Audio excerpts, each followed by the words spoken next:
Bonjour et bienvenue sur cette nouvelle vidéo où je vais vous parler de conventions, de comment les préparer, donc le avant, le pendant la convention et puis le après, parce qu'il y a aussi le après. Donc alors le avant convention, déjà faut se dire quel jour j'y vais, donc déjà quel jour j'y vais et combien de temps. Donc ça c'est bien à savoir. Donc ça veut dire que je vais acheter mes billets en avance et que je vais réserver l'hôtel si je dois être un hôtel, un Airbnb, pouvoir avoir mon point de chute.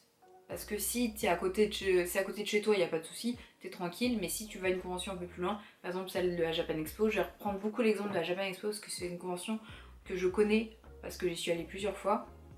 Il peut y avoir aussi des petites conventions où là il n'y a pas vraiment besoin de préparer, j'en ai une vers chez moi à Migène. Mais là on achète tout sur place, enfin, c'est tout petit, il n'y a pas. Enfin, c'est vraiment quelque chose de très très petit, donc j'ai pas vraiment à préparer cette convention, mais je parle vraiment des grosses conventions, comment on les prépare. Et donc une des choses c'est acheter son billet en avance.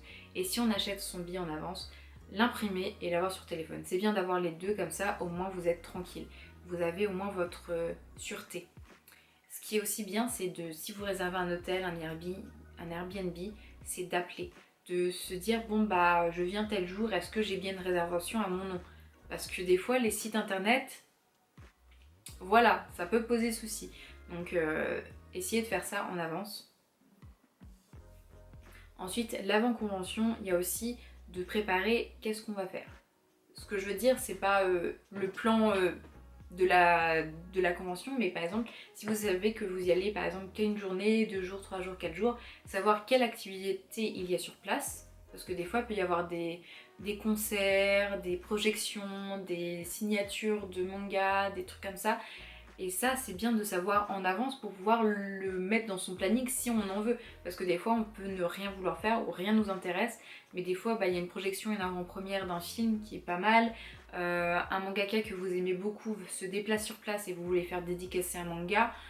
Ça, c'est bien de le savoir quand même en avance. C'est quand même vachement cool. Donc, essayez de voir ça en avance pour pouvoir se le caler ensuite dans son planning. Parce que s'il y a une présentation de manga, un mangaka qui vient à 14h, bah tu prévois pas de rejoindre tes potes à 14h à tel endroit. C'est un peu le but. Ce qu'il faut aussi prévoyer en avance de la Japan Expo, ça va être les goodies. Alors moi par exemple, je suis une grande fan de goodies, de trucs comme ça et tout ça, de trucs gratuits ou de trucs payants, mais genre les tote bags, les petits trucs comme ça des éditions, que ce soit offert ou que ce soit payant, j'adore ça. Toutes les maisons d'édition, elles ont des offres. Elles proposent que quand vous allez à leur stand, soit il y a des éventails gratuits, il y a des badges, il y a des tote bags pour un moindre coût. Il y a si on achète une chose, on a tel poster. Et c'est bien de savoir ça parce que du coup, faut se prévoir ça sur la liste d'achat parce que ça peut aider à faire son budget. En parlant du budget, on va en parler. Alors le budget à Japan Expo ou à toute convention, ça va dépendre un peu de ce que vous voulez faire et de ce que vous voulez dépenser. Alors on va prendre mon cas, par exemple, savoir déjà ce qu'on va manger. J'amène ma nourriture, mais j'ai toujours un budget nourriture pour pouvoir goûter des choses sur place. Je vais jamais me faire un repas entier sur place parce que c'est trop cher, c'est trop onéreux. Mais par contre, manger genre 3 takoyaki ou une boule de glace au matcha ou un mochi par-ci par-là, oh, je dis pas non du tout. Donc ça, c'est à me prendre en compte parce que ça peut revenir vite très très cher parce que vraiment c'est pas donné la nourriture là-bas, c'est même extrêmement cher. Donc je le prends en compte. Ensuite, il faut savoir si vous comptez acheter des mangas, si vous comptez du coup acheter les goodies, il faut les prendre en compte. Si vous comptez acheter des figurines, des cosplays, des perruques, chez les petits artisans. Donc ça, c'est des choses à prendre en compte et à soit voir d'avance. Par exemple, imaginons que vous avez des petits artisans que vous aimez bien et vous savez qu'ils viennent à Japan Expo, vous regardez à peu près leur prix habituel sur Etsy et du coup, il faut le prendre en compte parce que ça peut vite monter très cher. Mais si c'est un truc que vous voulez vraiment acheter, c'est bon à voir, à faire. Du coup, ouais, c'est un truc que je conseillerais de faire un peu un budget. Donc, entre ce que vous voulez faire et ce qui coûte en fait. Par exemple, des fois on peut y aller avec très peu d'argent, avec 20 €, mais parce qu'on veut acheter genre 3 mangas. Donc notre budget va rentrer parce qu'au final vous voulez juste acheter 3 mangas. Donc c'est 7,14, allez hop, genre avec une petite réduction, voilà. Après, si vous voulez acheter des figurines qui sont onéreuses, bah c'est sûr que votre budget, 20 €, ça va être compliqué.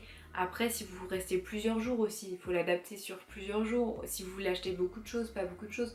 Moi, je sais que j'ai un budget qui est quand même assez élevé, mais du coup, ça veut dire que j'ai pas acheté pendant quelques mois. Et encore, je ne compte pas tout utiliser. Genre, je compte utiliser pour un peu les mangas pour les goodies, parce que sinon, le reste des mangas, en vrai, je peux les trouver facilement. Je vais regarder les figurines, mais je ne suis pas fan de figurines, j'en ai très très peu. Mais je les regarde parce que des fois, je me dis, ah, le coup de cœur, ah, elle me plaît bien. Mais c'est pas vraiment ce que je vais dépenser le plus. Donc ouais, c'est un budget, il faut prévoir, faut voir. Et ensuite, bah, maintenant qu'on a son budget, bah, faut retirer les sous. Donc je vous conseille d'avoir de l'argent bah, sur votre carte bleue. Mais d'avoir aussi de l'argent liquide parce qu'il y a beaucoup de stands qui ne prennent pas la carte bleue. Et ça, bah, s'il y a un truc vraiment que tu veux et que t'as pas la carte bleue, il y a un distributeur. Hein. Mais vraiment, au distributeur, c'est très très long. Des fois, la file d'attente, elle est plus grande que pour les toilettes. C'est d'un compliqué.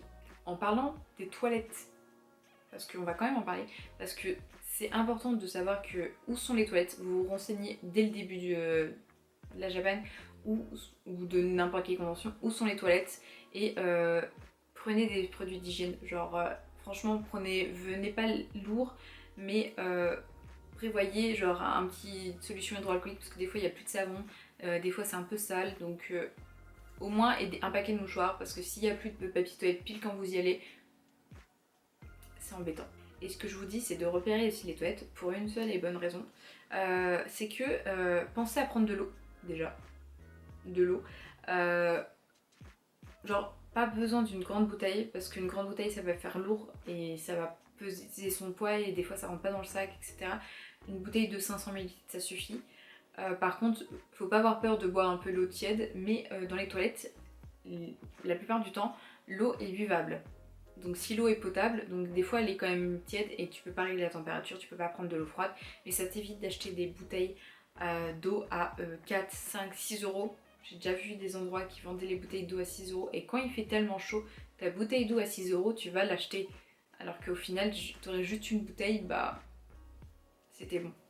J'ai un peu débordé, mais on va revenir sur le avant. Donc maintenant qu'on a parlé du budget, du lieu pour dormir et des places, ce qu'on prévoit avant, bah, c'est notre tenue.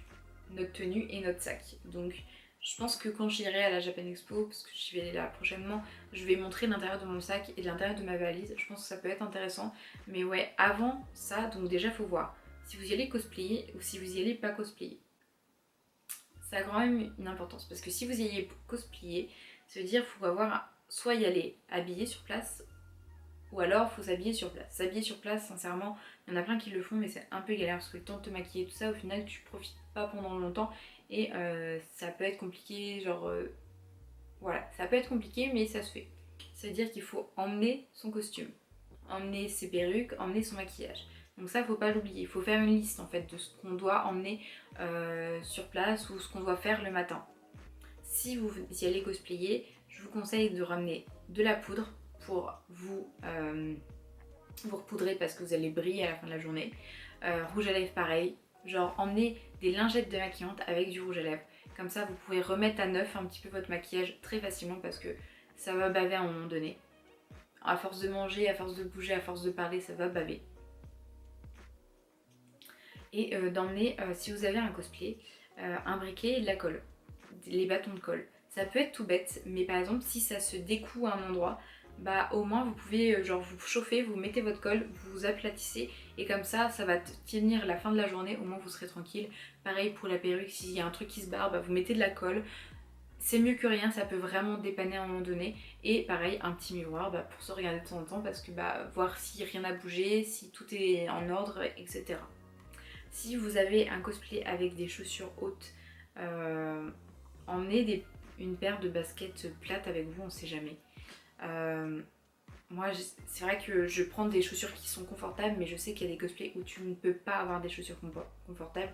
Donc souvent, bah, tu marches ou tu prends les gains pour les photos, mais la plupart du temps, bah, soit t'es pieds nus, soit t'es en petite basket, soit en petite ballerine. J'ai vu plein de gens faire ça. Genre ça m'est jamais arrivé, mais je comprends pourquoi, donc n'hésitez pas. Et si vous y allez pas en cosplay, et bah franchement habillez-vous léger avec un petit gilet au cas où pour pouvoir le mettre à votre taille ou sur vous. Et sinon vous y allez léger parce que vraiment vous allez avoir chaud et vous allez pouvoir bouger quand même plus facilement que si vous y allez avec vos talons hauts ou je ne sais quoi. Après si vous voulez y aller en talons hauts et puis être on the flick et tout ça, mais genre regardez avant la météo, mais en général il y a tellement de monde qui fait tellement chaud, soyez léger.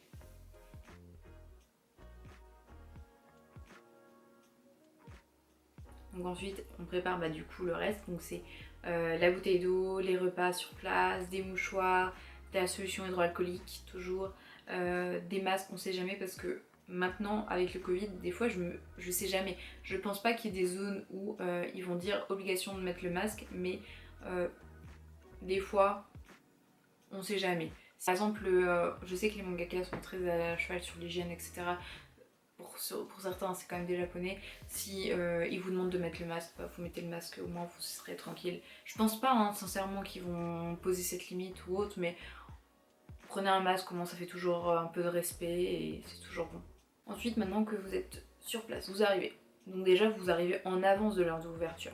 Vous attendez pas, ou alors vous venez genre vraiment quelques heures plus tard. Parce que si vous allez pile à l'heure, le monde que vous allez avoir, la queue que vous allez avoir, ça va être incroyable. Vaut mieux arriver en avance, à mon sens. Vaut mieux arriver en avance, s'asseoir et attendre que ça ouvre. Et comme ça, vous avez juste à vous lever et à marcher. Plutôt que marcher, vous attendre, marcher 2 mètres, attendre, marcher 2 mètres, attendre. Pendant des heures et des heures avant de pouvoir enfin rentrer dans la Japan Expo à midi. Genre alors que vous êtes là depuis 9 heures. Genre c'est chiant quand même de faire 2 heures de queue. Alors que si t'arrives, genre ça ouvre à 9h, t'arrives à 8h ou t'arrives à 7h30, en vrai t'attends 1h30 assis sur ton portable ou en train de lire un manga ou en train de discuter avec d'autres gens. C'est quand même vachement plus sympa. Après maintenant que t'es sur place, qu'est-ce que tu vas faire? Genre déjà tu vas justement repérer les toilettes, où est-ce qu'ils sont. Tu vas regarder où est le distributeur et tu vas regarder également ton plan. Où est-ce que se trouvent les stands qui t'intéressent en premier, qu'est-ce que tu veux voir en premier et t'y vas. Qu'est-ce que tu veux faire en premier, qu'est-ce que tu veux faire sur la journée et tu vas regarder. Et comme ça tu sais à peu près ton chemin de la journée. Et c'est quand même plutôt sympathique. Moi par exemple je sais que j'y vais plusieurs jours. Le premier jour j'y vais vraiment pour les exclus, les goodies, les trucs comme ça, qu'est-ce que je dois acheter. En fait j'y vais vraiment le premier jour, c'est pour mes achats. Et comme ça les 3 autres jours je profite des activités, je profite des mangaka qui vont être là, je profite de voir du monde. Et c'est comme ça que j'aime bien faire. Et donc c'est comme ça que je compte faire. Ce que j'ai oublié de préciser avant, c'est que par exemple si vous allez cosplayer à la Japan Expo, c'est de faire des tests avant. Les tests de costume, de marcher un petit peu avec, un peu avec vos chaussures. Les tests de perruque, donc comment on la met, je vais me maquiller, comment je vais me préparer. C'est comme les gens qui vont se marier, ils font un pré-mariage, c'est pareil, si tu vas au cosplay, tu fais ton pré-cosplay. Et surtout si vous avez des lentilles, vous n'avez pas l'habitude, attendez pas le dernier jour pour mettre vos lentilles, essayez en avance. Actuellement, je sais pas si vous voyez, mais j'ai les yeux rouges, donc j'essaie de me faire un maquillage un peu vampy, tout ça, mais en fait je ne suis pas très douée pour mettre les lentilles, j'ai toujours des lunettes. Je vais essayer de peut-être en mettre un peu plus souvent, mais là du coup j'ai des lentilles à ma vue, donc comme ça j'aurai pas mal à la tête, et j'essaie de les mettre un peu tous les jours pour m'y habituer, pour ensuite le jour J pouvoir les porter plusieurs heures d'affilée sans avoir mal à la tête, sans être gênée et sans galérer aussi le matin pendant 3 heures pour les mettre.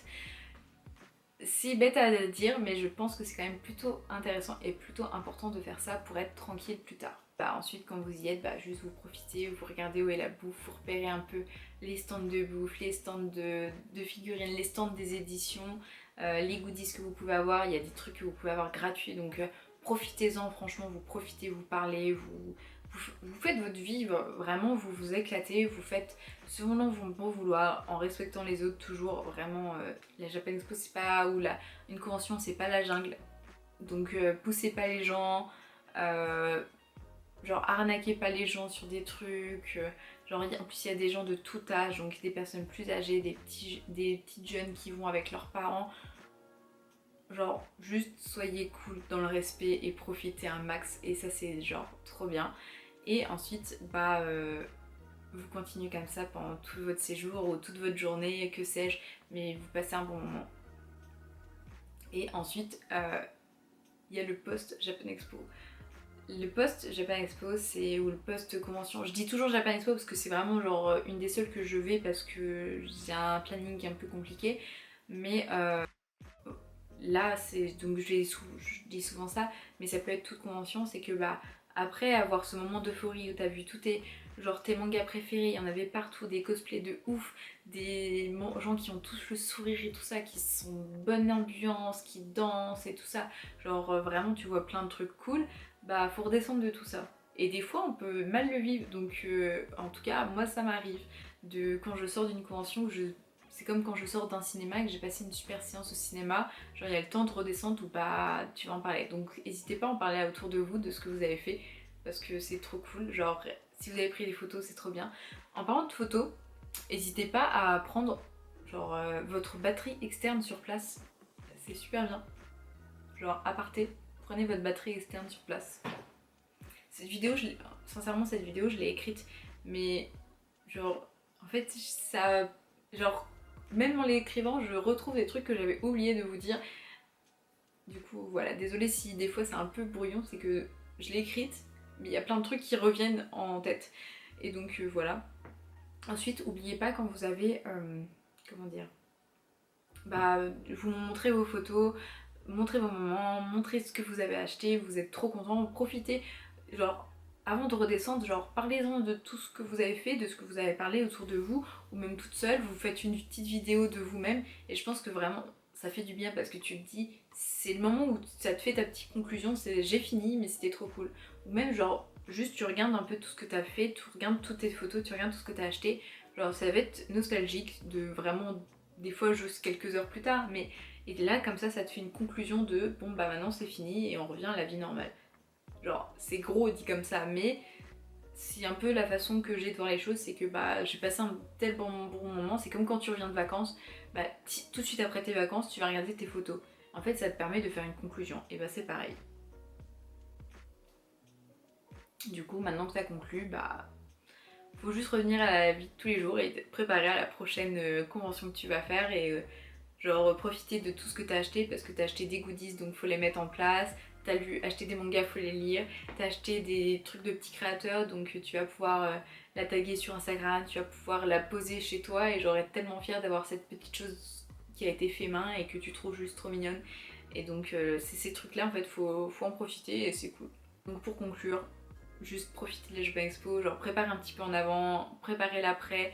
Et en fait c'est des petits moments, genre même le avant, là je suis en train de le préparer, genre je suis trop contente de tester les maquillages, de créer mon cosplay, de me dire qu'est-ce que je veux emmener, tout ça, genre oh là là, genre, je suis en train de refaire la liste de tout ce que les maisons d'édition vont faire en goodies et je me dis mais oh, j'ai trop hâte en fait. Mais ouais du coup tu profites genre ces moments de avant, pendant, après, genre c'est juste trop bien, c'est que du kiff et profite en fait. Et du coup, sur ce, je vous souhaite une très bonne journée. Et si vous allez une convention, n'importe laquelle, et ben je vous souhaite genre de passer juste un super bon moment. C'est la première fois que j'ai des lentilles que j'arrive à emporter et je suis étonnée. Donc je sais pas si on voit. C'est rouge. C'est trop cool. Voilà, sur ce, je vous souhaite une très bonne journée et au revoir.